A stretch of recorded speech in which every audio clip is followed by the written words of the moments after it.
Le 27 mars 2026, un attentat a failli frapper la Bank of America à Paris. Le même week-end, Trump postait sur Truth Social « Les États-Unis s'en souviendront ». Il ne parlait pas de l'Iran, il parlait de la France. Bienvenue dans une guerre qui est en train de vous toucher directement, même si personne ne vous l'a dit clairement. Le 28 février 2026, à 2h30 du matin, heure de Washington, Donald Trump publie une vidéo sur Truth Social. Quelques mots, direct, glacial. Les forces armées américaines viennent de lancer des opérations militaires majeures contre l'Iran. À des milliers de kilomètres de là, en France, la plupart des gens dorment encore. Erreur. Parce que cette guerre-là, cette guerre que vous regardiez peut-être de loin, comme quelque chose qui se passe là-bas, au Moyen-Orient, dans un autre monde, cette guerre est en train d'arriver ici, dans votre pays, dans votre portefeuille, peut-être bientôt dans votre rue. Et le plus inquiétant dans tout ça, ce n'est même pas l'Iran qui vous menace directement, c'est votre allié américain. Alors aujourd'hui, on va tout décortiquer, les faits, les chiffres, les menaces, ce que le gouvernement français dit, ce qu'il ne dit pas, et ce que vous devez vraiment savoir pour comprendre dans quelle situation la France se trouve en ce moment précis. Commençons par le début. Le 28 février 2026, les États-Unis et Israël lancent des frappes aériennes conjointes sur l'Iran. Du côté américain, l'opération s'appelle Fureur épique, opération Epic Fury. En réponse, l'Iran déclenche sa propre vague de représailles massives à travers le Moyen-Orient. Wikipédia, c'est la guerre ouverte, la troisième guerre du Golfe, selon les historiens. Mais voilà ce que tout le monde a oublié de vous dire, cette guerre, la France n'y est pas. Elle n'a pas été consultée, elle n'a pas voté, elle n'a pas été invitée à la table des décisions. Les appels de Donald Trump à une mobilisation internationale, notamment auprès de la Chine, du Japon, de la Corée du Sud, de l'Australie, de la France ou du Royaume-Uni, sont restés sans réponse significative. Cette situation a même contribué à aggraver les tensions entre les États-Unis et leurs alliés européens, notamment au sein de l'OTAN. Institut Montaigne-La France a dit non. Et Trump ne l'a pas digéré. Regardons exactement ce qui s'est passé, parce que la séquence des événements est édifiante.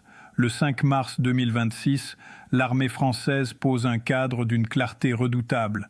Les bases françaises ne seront pas mises à disposition d'avions américains participant à des frappes offensives contre l'Iran. En revanche, Paris autorise leur utilisation pour des missions de défense des alliés français dans la région du Golfe. Dose quotidienne. Autrement dit, la France ne dit pas non à tout. Elle dit « nous ne serons pas co-belligérants dans une guerre que nous n'avons pas choisie ». C'est une distinction énorme en droit international. Washington reproche à plusieurs pays, notamment la France, l'Espagne et l'Italie, d'avoir refusé d'autoriser le survol de leur territoire ou l'usage de bases américaines pour acheminer du matériel militaire vers Israël dans le cadre de la guerre déclenchée contre l'Iran. Toute l'Europe. La réaction de Trump, elle ne se fait pas attendre. Trump a insisté sur le fait que la France avait été très peu coopérative lors de l'opération. La Maison-Blanche ne cherche même plus à dissimuler son irritation derrière une rhétorique diplomatique. Trump transforme de plus en plus ses relations avec ses alliés en un jeu politique de calcul de score. Pravda France, et puis vient la phrase qui mérite qu'on s'y arrête longuement. Trump accuse un allié de l'OTAN de saboter une opération militaire en cours. L'accusation est d'une gravité sans précédent dans les relations franco-américaines modernes. Trump ne décroche pas son téléphone pour appeler l'Élysée. Il ne convoque pas l'ambassadeur. Il poste sur Truth Social, devant des millions de lecteurs, un message qui transforme un désaccord stratégique en acte de trahison. Les États-Unis s'en souviendront. La phrase n'est pas une promesse diplomatique, c'est une menace à peine codée. Dose quotidienne. Les États-Unis s'en souviendront. Réfléchissez à ce que ça veut dire. Le président de la première puissance militaire mondiale, allié historique de la France depuis 1778, menace publiquement Paris, sur les réseaux sociaux, devant des millions de personnes. Mais Trump ne s'arrête pas là. Le président américain écrit sur Truth Social « Espérons que la Chine, la France, le Japon, la Corée du Sud, le Royaume-Uni et d'autres enverront des navires dans la région afin que le détroit d'Ormuz ne soit plus menacé. » Puis il ajoute « S'il n'y a pas de réponse ou si celle-ci est négative, je pense que cela aura des conséquences très mauvaises pour l'avenir de l'OTAN. » France Info. Des conséquences très mauvaises pour l'avenir de l'OTAN. Voilà la menace. Voilà ce qui est sur la table. Et pour être certain que le message passe, Trump élargit sa cible bien au-delà de la France. Le Royaume-Uni, accusé d'avoir refusé de participer à la décapitation de l'Iran, est sommé d'aller au détroit d'Ormuz et de tout simplement le prendre. Le président des États-Unis suggère publiquement à un allié d'aller s'emparer par la force d'un détroit international, dose quotidienne. Ce n'est plus de la politique, c'est du chantage à l'état brut. Alors voilà la question centrale que vous devez vous poser. Qu'est-ce que l'OTAN représente concrètement pour la France?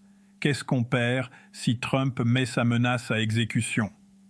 Le 1er avril, Trump déclare qu'il envisage absolument un retrait des États-Unis de l'alliance de l'OTAN. « J'exprimerai mon mécontentement à l'égard de l'OTAN », dit-il.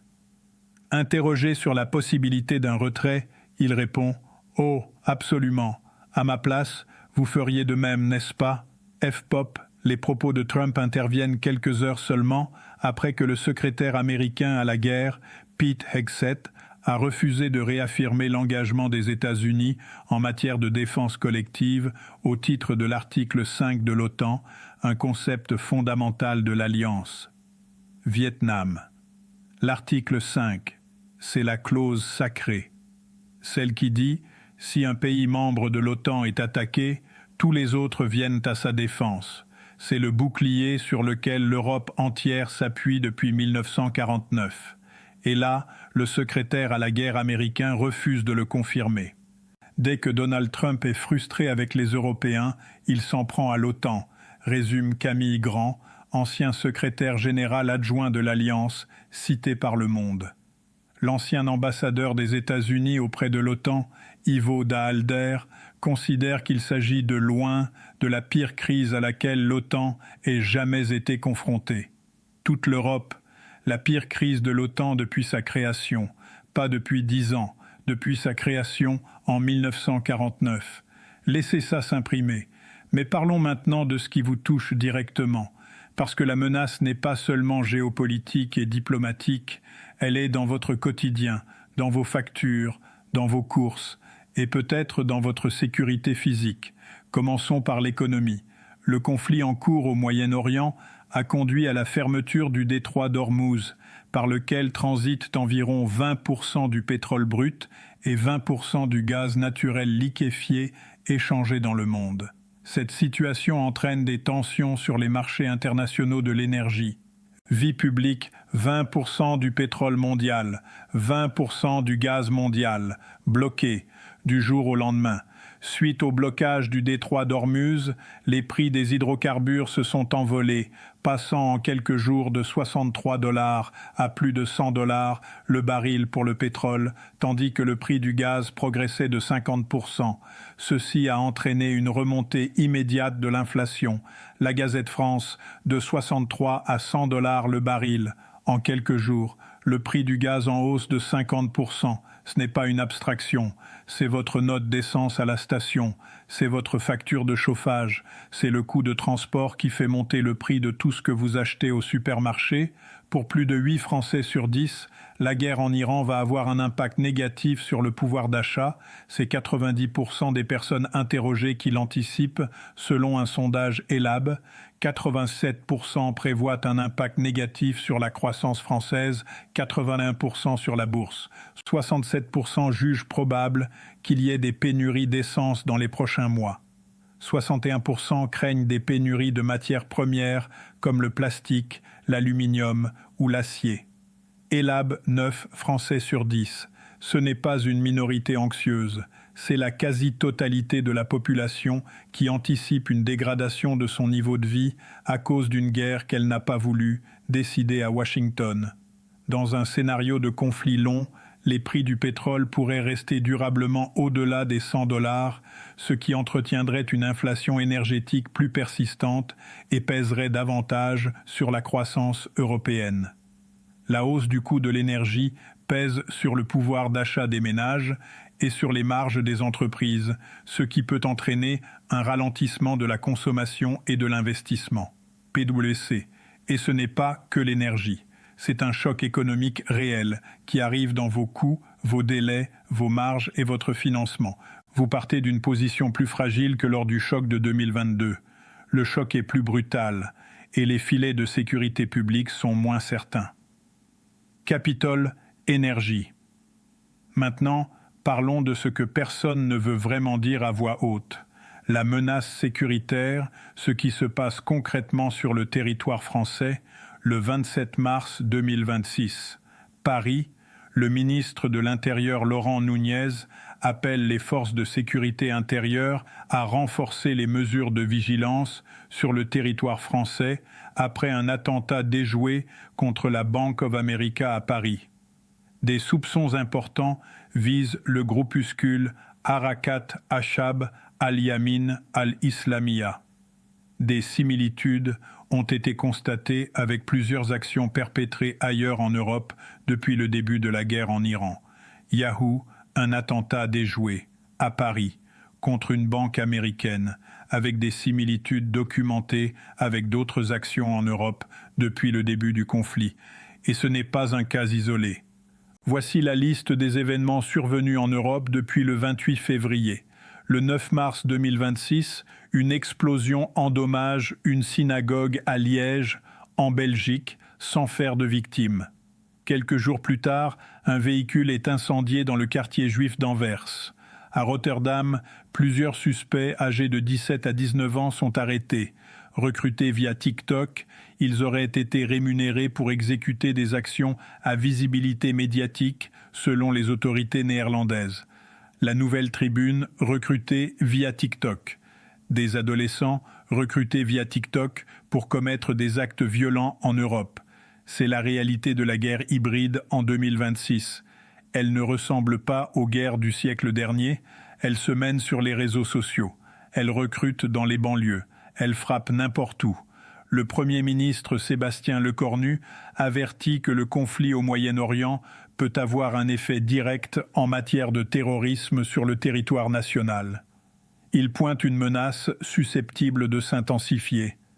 Ce serait mentir de dire qu'il n'y a pas d'impact sur le territoire national. Et c'est un sujet de préoccupation majeure pour les services de l'État, insiste-t-il. JDD. Ce serait mentir. Ce sont les mots du Premier ministre français. Ce serait mentir de dire qu'il n'y a pas d'impact. Lecornu met en garde contre une tentation ou tentative des services iraniens d'instrumentaliser des proxys tels que des réseaux de criminalité organisée susceptibles d'être activés plus ou moins à distance de manière immédiate ou différée. JDD. Des réseaux de criminalité organisée, des cartels, des gangs, activés à distance par les services de renseignement iraniens pour frapper en France. Ce n'est pas de la science-fiction, c'est ce que décrit officiellement le Premier ministre de la République française. Les services de renseignement français craignent des attentats visant à choquer l'opinion publique. Le régime joue sa survie chez lui, donc il peut avoir des velléités de provoquer une instabilité au sein de pays qu'il considère comme soutenant ce qui est en train de se passer au niveau régional. Analyse David Rigoulet-Rose, chercheur à l'Institut français d'analyse stratégique. France Info Téhéran pourrait également miser sur ses capacités numériques pour viser le territoire national. Des cibles potentielles en France incluent des ministères, certaines infrastructures ou des réseaux sensibles. L'objectif ne serait probablement pas de déclencher une escalade majeure, mais plutôt de démontrer une capacité d'intrusion. explique Bruno Delamotte, consultant en sécurité. Le JDD, donc d'un côté, une menace terroriste physique, documentée, qui monte en fréquence sur le sol européen, de l'autre, une menace numérique contre les infrastructures françaises, et au-dessus de tout ça, une menace diplomatique venue de Washington. La France se retrouve dans une position inédite, prise en étau entre la colère d'un allié qui se sent trahi et la capacité de nuisance d'un adversaire qui cherche à provoquer l'instabilité chez ses détracteurs. 82% des Français jugent que le conflit au Moyen-Orient augmente le risque d'attentat en France, un chiffre qui atteint 87% chez les 50-64 ans et 94% chez les plus de 65 ans. Elab 82%, presque tout le monde. Et ces gens-là ont probablement raison d'être préoccupés. Mais voilà maintenant ce qu'on ne dit pas assez, ce que la France fait et ce qu'elle ne peut pas faire. La France maintient le plan Vigipirate au niveau urgence attentat depuis le 5 janvier 2026 avec un renforcement du dispositif Sentinelle annoncé par Emmanuel Macron le 2 mars. La nouvelle tribune urgence attentat, c'est le niveau maximum du plan Vigipirate.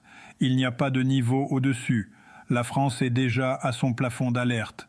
Et en même temps, la France a été l'un des premiers membres européens de l'OTAN à réagir aux menaces de Trump. La vice-ministre française des Armées, Alice Ruffo, a déclaré « Je tiens à rappeler ce qu'est l'OTAN. Il s'agit d'une alliance militaire chargée de la sécurité territoriale dans la région euro-atlantique. Cette alliance n'a aucune intention de mener une opération dans le détroit d'Ormuz, ce qui serait contraire au droit international. » Vietnam. La France tient sa ligne. Elle refuse de plier face à la pression américaine. Mais à quel prix? Pour peser, la France devra clarifier sa ligne. Elle doit s'affirmer comme une puissance d'équilibre, attachée au respect du droit international et capable de dialoguer avec l'ensemble des acteurs régionaux. Cela suppose de renouer avec une tradition gaulliste d'autonomie stratégique. Car au-delà du sort du régime iranien, c'est l'orientation stratégique d'un pays de 90 millions d'habitants, au cœur des équilibres eurasiens, qui se joue. Institut Montaigne, autonomie stratégique. Ce mot que le général de Gaulle avait posé comme pierre angulaire de la politique étrangère française. La capacité d'un pays à décider pour lui-même sans être la courroie de transmission d'une autre puissance. Aujourd'hui, cette autonomie est testée comme elle ne l'a pas été depuis des décennies, et les enjeux sont vertigineux, parce qu'il faut que vous compreniez ce qui se joue réellement. Ce n'est pas seulement une crise diplomatique entre Paris et Washington, ce n'est pas seulement une hausse temporaire des prix de l'essence. Ce qui se joue, c'est l'architecture de sécurité de l'Europe entière, face aux menaces récurrentes de Donald Trump de désengagement de l'OTAN. L'Europe se retrouve confrontée à ses propres contradictions, dépendance stratégique ancienne, incapacité à penser une défense autonome et difficulté à s'émanciper d'un allié devenu imprévisible.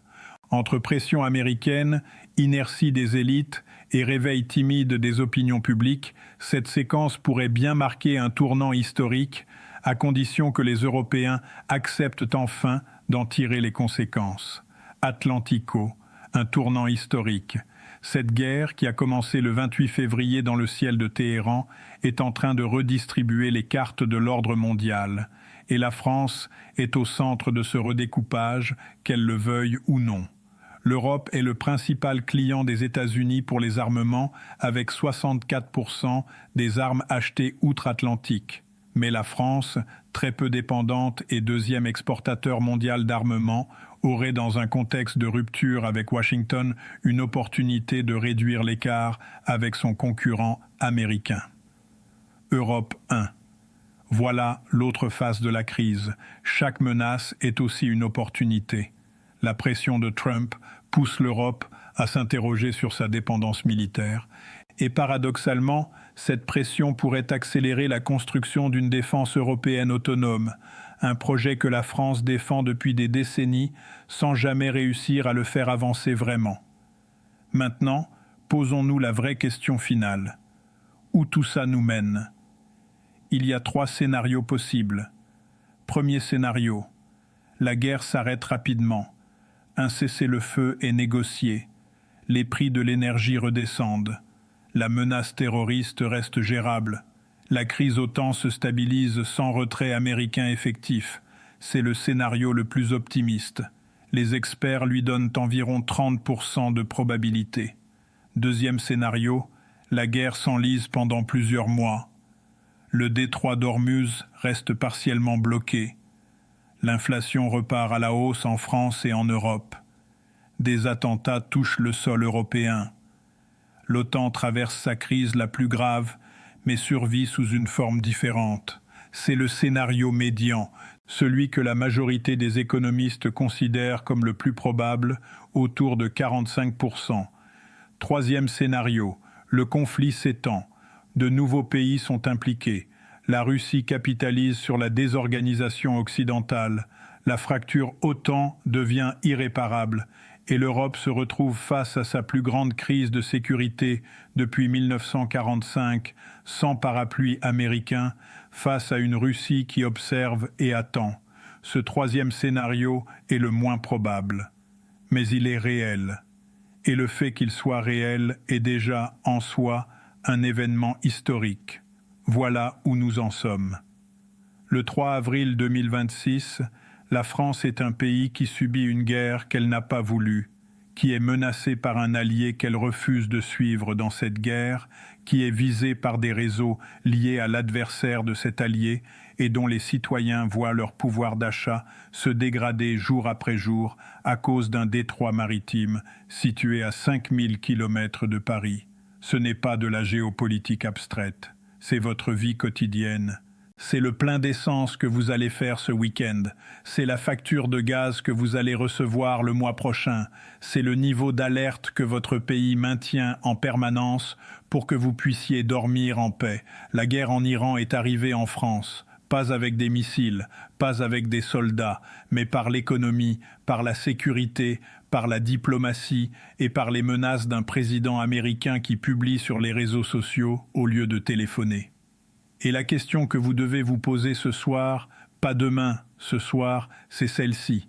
Dans ce monde où les guerres ne ressemblent plus aux guerres, où un allié peut vous menacer publiquement pendant qu'un adversaire recrute des adolescents sur TikTok, est-ce que la France a les outils pour protéger ses citoyens? Est-ce que l'Europe a les outils pour exister par elle-même? Et est-ce qu'on a encore le luxe de ne pas se poser ces questions? Laissez-moi votre réponse en commentaire, je lis tout. Si cette vidéo vous a donné des clés de compréhension que vous n'aviez pas avant, c'est le meilleur signe que vous pouvez donner. Partagez-la avec quelqu'un qui en a besoin. Et abonnez-vous, parce que dans les prochaines semaines, cette situation va continuer à évoluer et vous allez avoir besoin de points de repère solides.